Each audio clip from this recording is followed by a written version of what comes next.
All right, hello ESL, welcome back. We're just going to jump right into our lesson for today.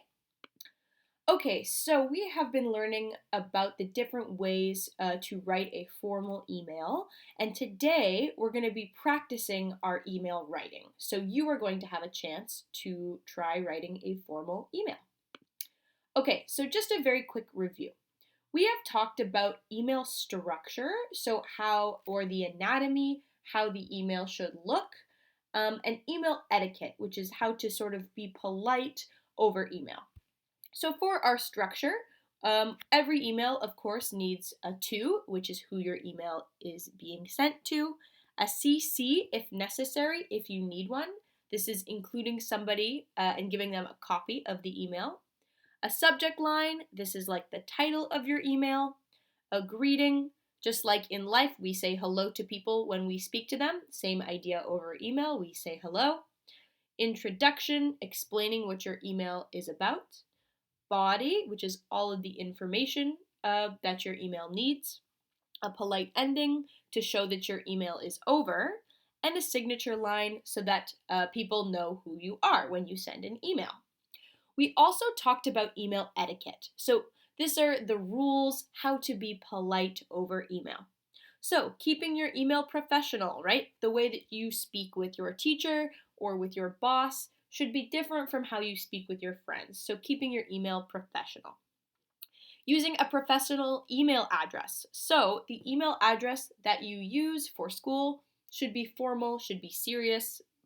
It shouldn't be goofy or silly.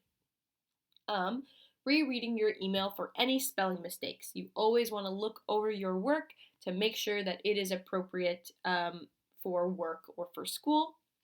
If possible, keeping your emails short and simple with one main idea or theme. So these are all the different things that we have learned so far. What we're going to do today is we're going to have a look at the email that I wrote last class, which with lots of spelling mistakes and with different mistakes with structure, and we're going to fix it up. All right, so here we are. I'm just going to fit the screen, pardon me. Right. Okay, here we are. So this is the email that I had you look at last class, and you wrote a comment explaining a lot of the mistakes. So you guys were very clever with this. You identified a ton of mistakes, and we're going to start to go through them now. Starting here. So we can see 2 is to me, Miss Aylward. So that's correct. That's great. We can leave that be. So the first thing you guys noticed was there's no subject line. The subject line is empty. So that's the first thing that we want to fix. So we know, when you're writing a subject line, you would like it to relate to whatever your email is about. So we know that this email is about submitting an assignment. So with the subject, and here we can also see that different recommendations will pop up. So here, Google is recommending we write my assignment. If you want to just choose that one, that's okay too. So we can even write my assignments. Perfect. Google is saying we should put an exclamation point. I don't think we need to do that. I'm going to leave that out. Okay, perfect. So the next thing we would want to look at is if we want to CC somebody. I don't think we need to CC somebody in this email. There's nobody else that really needs a copy, so we can just move on from there. So after that, we start with our greeting. So OMG, hey Miss Aylward is not really an appropriate greeting for school. Also, whenever we write in capitals like this, see all of these letters are really big, this usually means yelling. So somebody would read this as, OMG, hey Miss Aylward! And that is terrifying. It's very scary. So we don't want to write in capitals unless we are trying to yell. And hopefully you're not yelling at school or at work. So there really shouldn't be a time when you are writing with capital letters. So we're going to just take this out here, and we're going to write, hi, Miss Aylward. And an appropriate thing to do here is actually to have a comma. So see this little guy here? We're going to have a little comma, and we're going to hit the Enter key to just have a little bit of space. So this way, Hi Miss Aylward has its own line, and the greeting is by itself. So we have a comma, and then we hit the Enter key to enter a new line. So, after our greeting, we're going to have our introduction. So, as I recommended before, it's always nice to start your email with the introduction, with the introduction of I am writing this email. And then you just explain why you're writing the email. That way, it has a little bit more structure. So I am writing this email to let you know that I have posted my assignment in Google Classroom.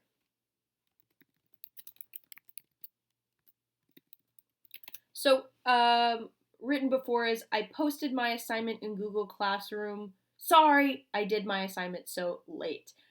We can see there's lots of spelling mistakes here.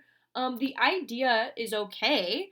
We just want to make it a little bit cleaner. So I'm writing this email to let you know I have posted my assignment in Google Classroom. I am sorry that I submitted my assignment late. That's okay. So it's very nice to apologize for submitting your assignment late. I don't need to know why it's late. So this person wrote, I was up until 3 a.m. watching TikToks last night. Have you seen the one where people are dancing? You don't need to tell me why it's late. You can just say sorry if you would like.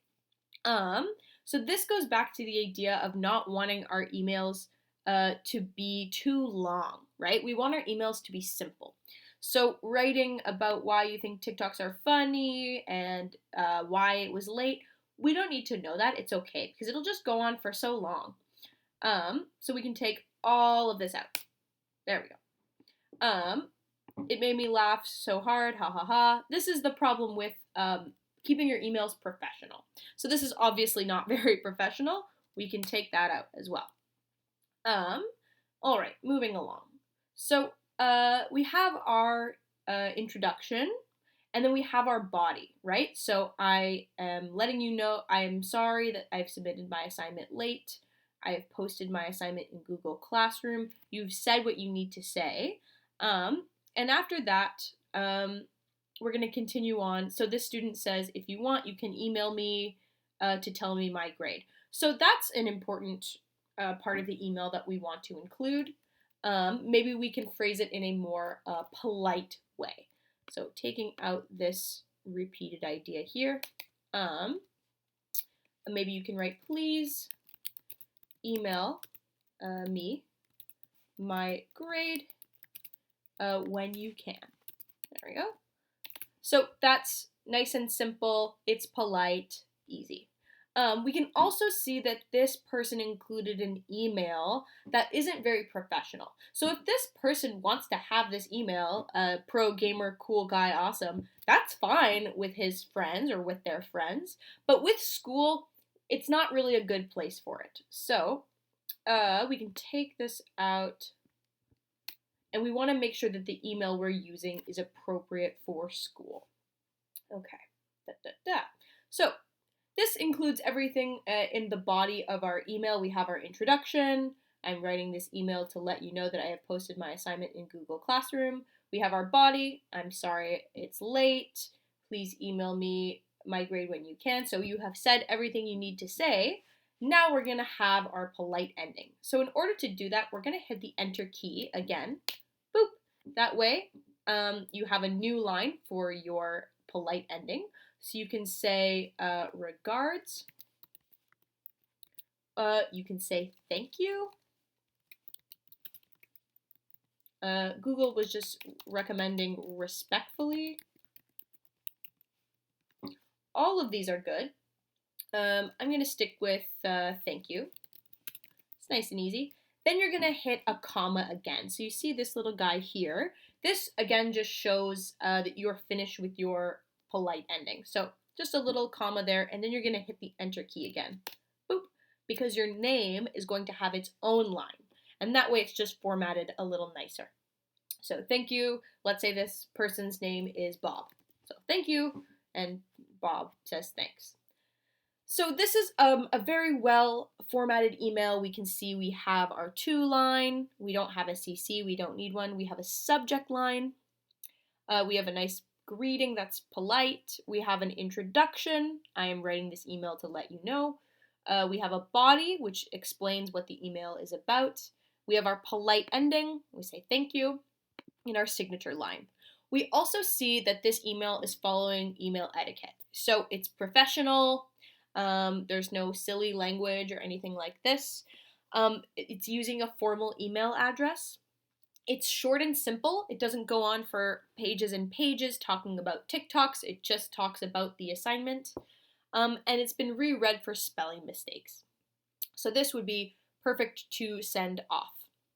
Okay, perfect. All right.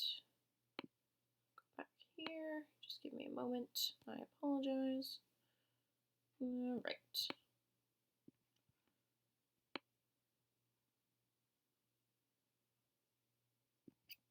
Sorry. Okay, that's as good as we're going to get. All right. So, your task is going to be an assignment. So you have an email assignment that I am giving you for today.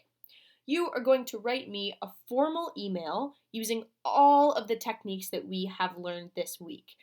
You're welcome to review the practice that we just did together before and to look at the list that I had made earlier in this video. And you're going to pick one of the following things to write your email about. So you're only writing one email, but you can make the subject of your email one of these two things. So one email you can write about, you can ask which days class is taking place online, or you can write an email asking when the school year is officially over. So these are two things that you can ask in your email. I know that you know that that class is taking place on Monday, Wednesday, and Friday, and I know that school year is over at the end of June, but this is just a practice. So this assignment is going to be graded, and it will be due on Monday, April 27th. So that's next Monday. So you have all of this week, all weekend, until next Monday to write this email. I will be grading this, and I will send you your grade over email the same way I did with your Canadian Studies quiz. It shouldn't be too challenging. And that's all from me. That's the end of the lesson. Your next lesson will be on Friday. I hope that this was pretty straightforward and pretty simple. Of course, if you have any questions, you can email me, and you can email me your questions with the formal email format now that you know how to use it. And that's all. So your fun fact from Mr. Fish, most people check their email about 15 times a day, which is so crazy. That's all from me, and I will see you on Friday.